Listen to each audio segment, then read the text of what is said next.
বিসমিল্লাহির রহমানির রহিম। আসসালামু আলাইকুম। সবাইকে অনেক অনেক শুভেচ্ছা জানিয়ে পাঠ করতে শুরু করছি আল বিদায়া ওয়ান নিহায়া গ্রন্থটি। বইটি লিখেছেন আবুল ফিদা হাফিজ ইবনে কাসির আদ দামেস্কি রহমতুল্লাহি আলাইহি। বইটি বাংলায় অনুবাদ করেছেন মাওলানা সৈয়দ মোহাম্মদ ইমদাদউদ্দিন, মাওলানা মোহাম্মদ মহিউদ্দিন, মাওলানা বোরহানউদ্দিন, মাওলানা মোহাম্মদ আবু তাহের। আমি আজকে চতুর্থতম পর্বটি পাঠ করতে যাচ্ছি। এই পর্বটি হচ্ছে আকাশসমূহ, পৃথিবী এবং এগুলোর মধ্যকার বস্তু নিচয়ের সৃষ্টি। আল্লাহ তাআলা পবিত্র কোরআনে বলেন, প্রশংসা আল্লাহরই, যিনি আসমান ও জমিন সৃষ্টি করেছেন আর উৎপত্তি ঘটিয়েছেন অন্ধকার ও আলোর। এতদ সত্ত্বেও কাফিরগণ তাদের প্রতিপালকের সমকক্ষ দাঁড় করায়। ষষ্ঠ সূরা আয়াত 1। অর্থাৎ তিনি আকাশমণ্ডলী ও পৃথিবী 6 দিনে সৃষ্টি করেছেন। 11 নম্বর সূরা আয়াত 7। এ ধরনের বর্ণনা অন্যান্য বহু আয়াতে রয়েছে। এই 6 দিনের পরিমাণ নির্ণয়ে মুফাসসিরগণের 2টি অভিমত রয়েছে। জমহুরের অভিমত হলো তা আমাদের এ দিবসেরই ন্যায়। আর ইবনে আব্বাস রাদিয়াল্লাহু আনহু, মুজাহিদ, জাহাক ও কাব আহবার রাদিয়াল্লাহু আনহু থেকে বর্ণিত, তারা বলেন, তার প্রতিটি দিন আমাদের হিসাবের 1000 বছরের সমান। এটা হচ্ছে ইবনে জারির ও ইবনে আবু হাতিম এর বর্ণনা।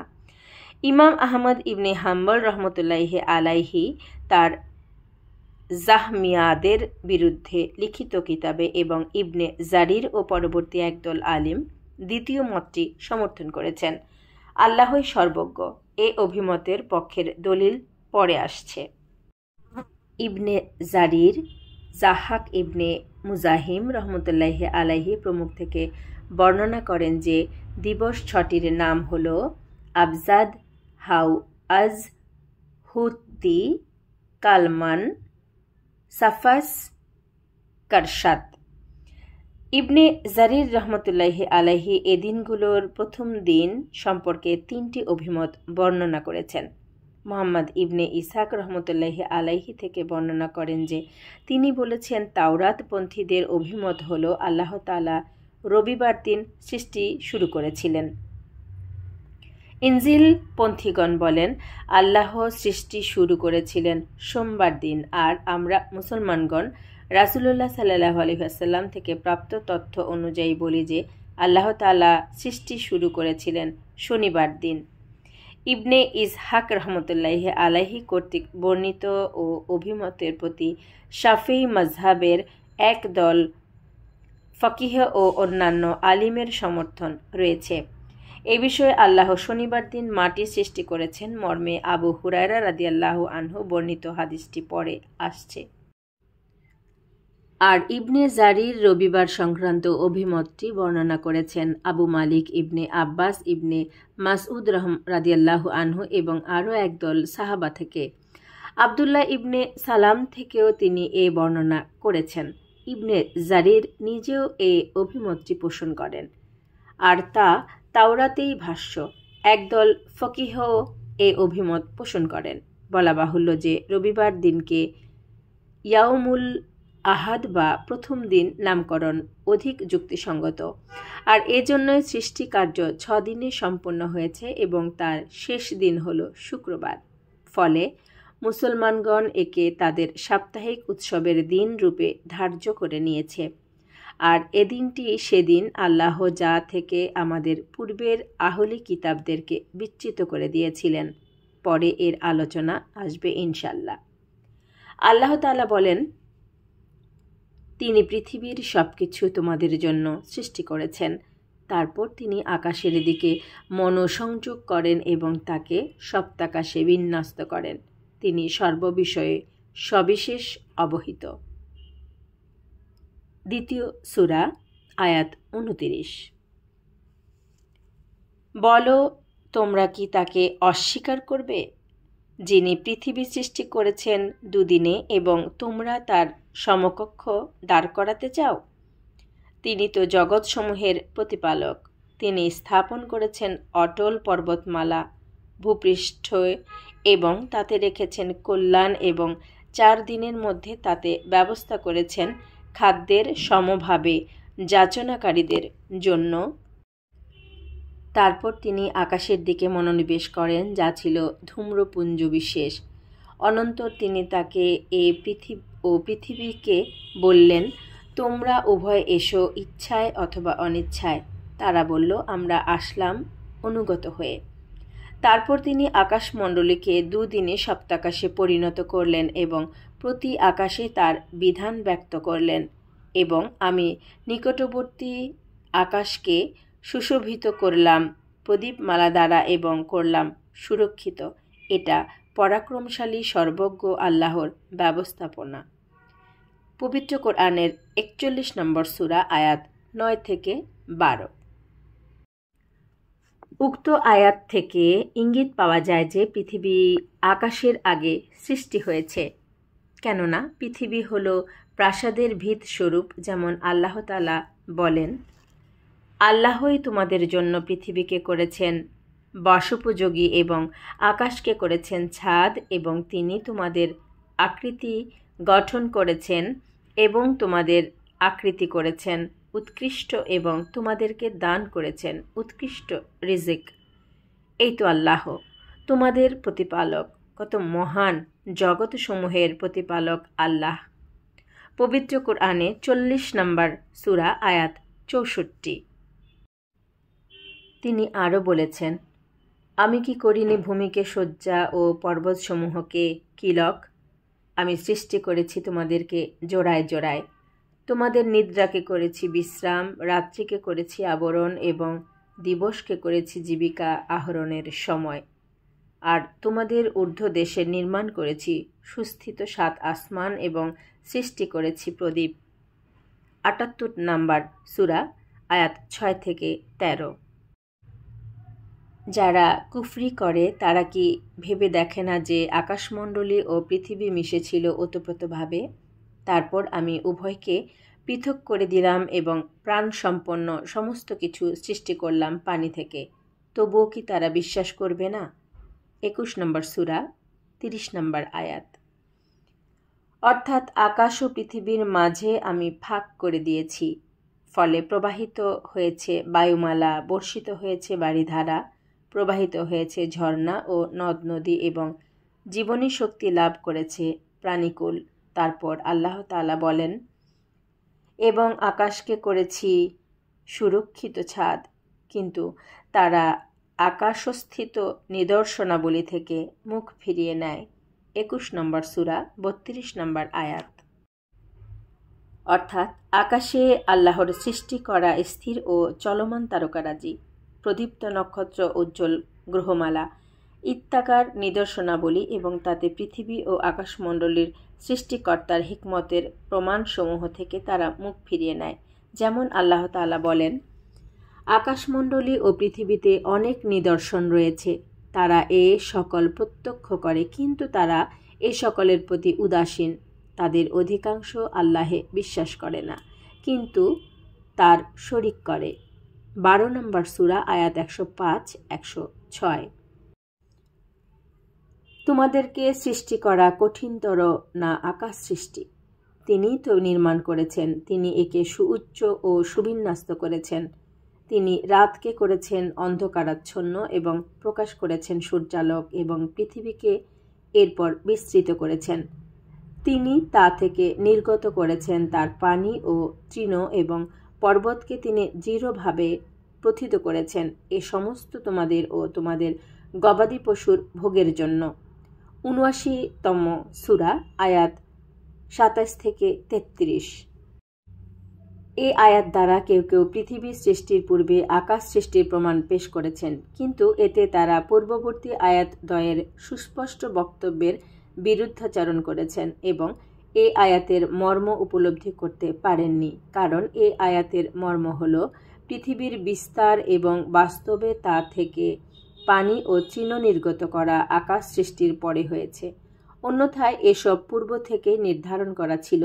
যেমন আল্লাহ তাআলা বলেন, এবং তাতে পৃথিবীতে রেখেছেন কল্যাণ এবং তাতে খাদ্যের ব্যবস্থা করেছেন 41 নম্বর সূরা আয়াত 10। অর্থাৎ আল্লাহ তাআলা ফসলের ক্ষেত্র এবং ঝর্ণা ও নদীনালার স্থানসমূহ প্রস্তুত করে রেখেছেন। তারপর যখন নিম্ন জগৎ ও ঊর্ধ্ব জগতের আকার সৃষ্টি করেন তখন পৃথিবীকে বিস্তৃত করে তা থেকে তার মধ্যে রক্ষিত বস্তুসমূহ বের করেন।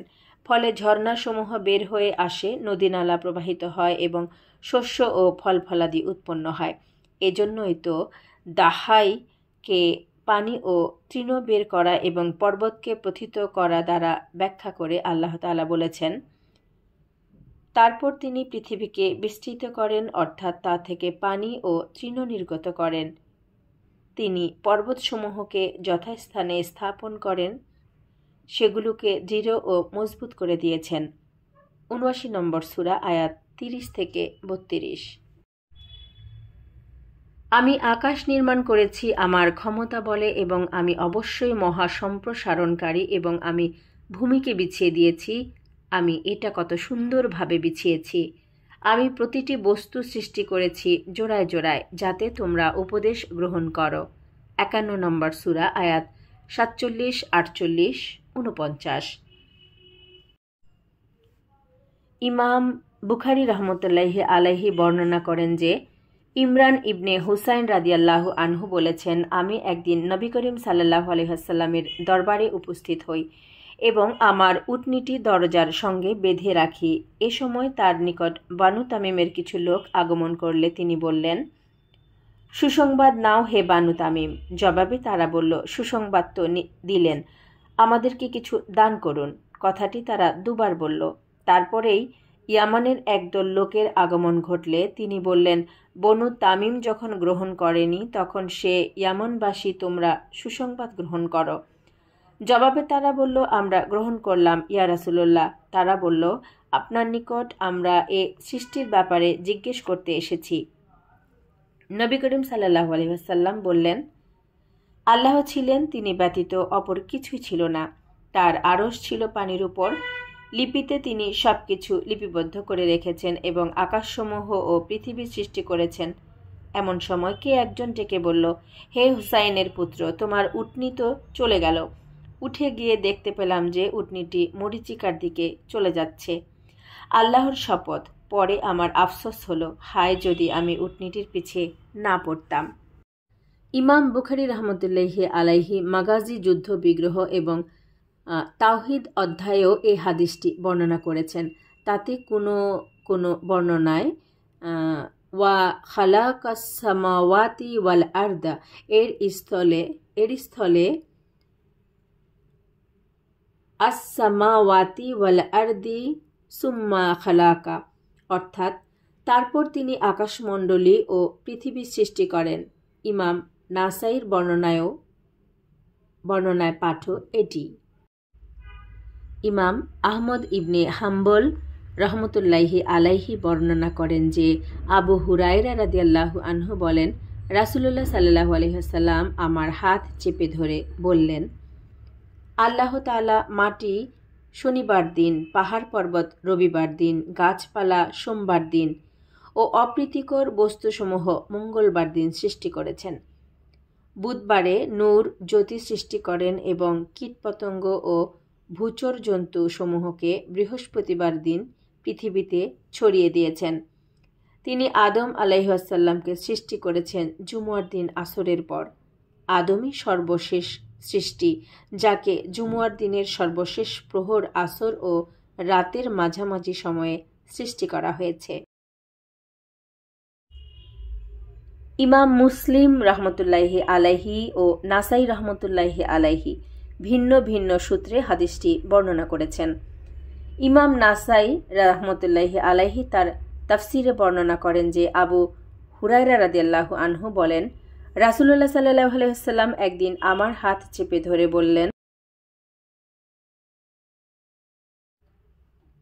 হে আবু হুরায়রা, আল্লাহ আকাশসমূহ, পৃথিবী এবং এগুলোর মধ্যস্থিত বস্তুরাজি 6 দিনে সৃষ্টি করেছেন।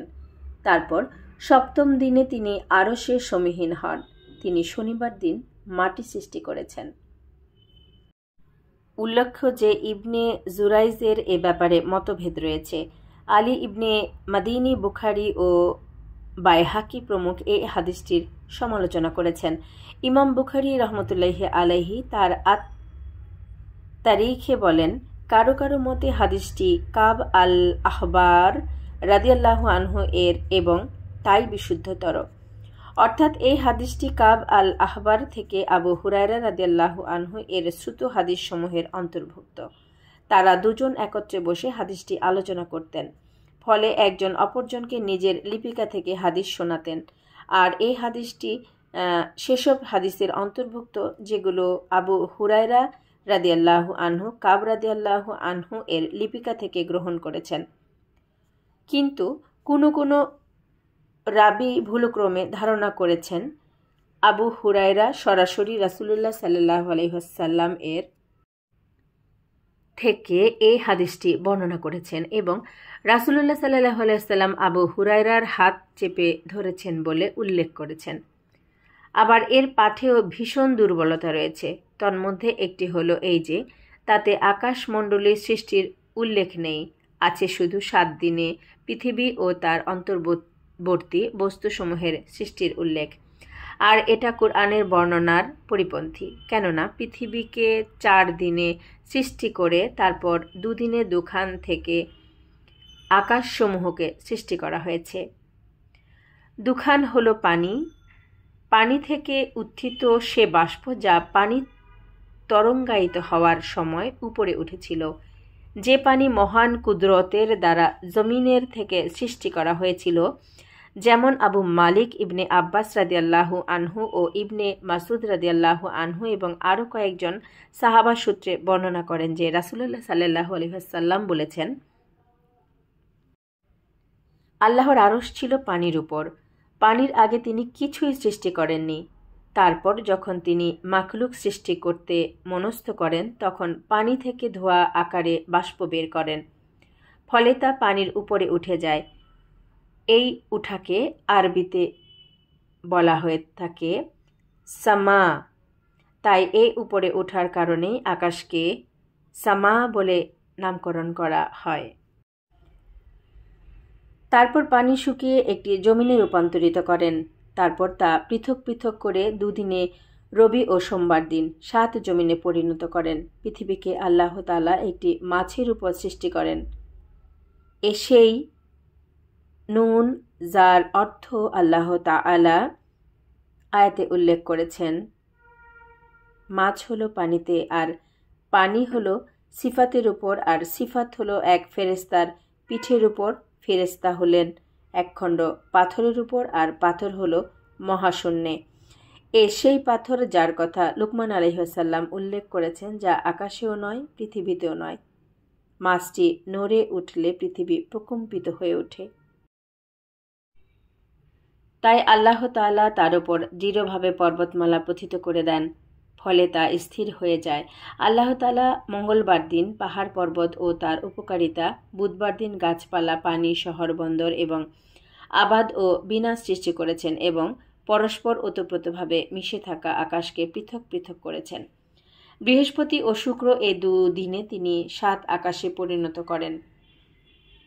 উল্লেখ্য যে জুমার দিনকে জুমুয়া বলে এজন্য নামকরণ করা হয়েছে যে এদিনে আকাশসমূহ ও পৃথিবীর সৃষ্টির সমাবেশ ঘটানো হয়েছিল এবং প্রত্যেক আকাশে তার বিধানের প্রত্যাদেশ দেওয়া হয়েছিল।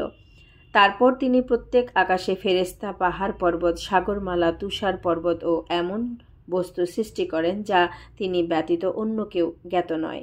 তারপর আকাশকে নক্ষত্র রাজি দ্বারা সুশোভিত করে তাকে সুষমামণ্ডিত ও শয়তানের কবল থেকে সুরক্ষিত বানিয়েছেন।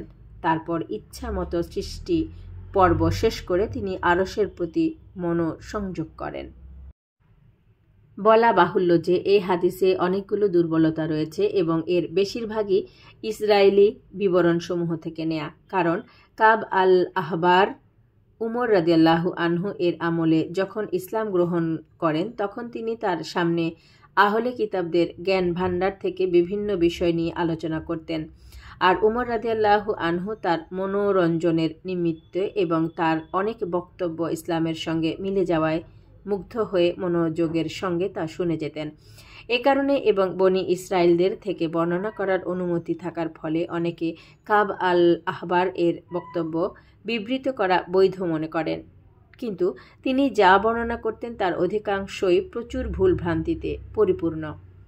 ইমাম বুখারী রহমতুল্লাহি আলাইহি তার সহিহ গ্রন্থে মুয়াবিয়া রাদিয়াল্লাহু আনহু এর সম্পর্কে বর্ণনা করেন যে তিনি কাব আল আহবার সম্বন্ধে বলতেন।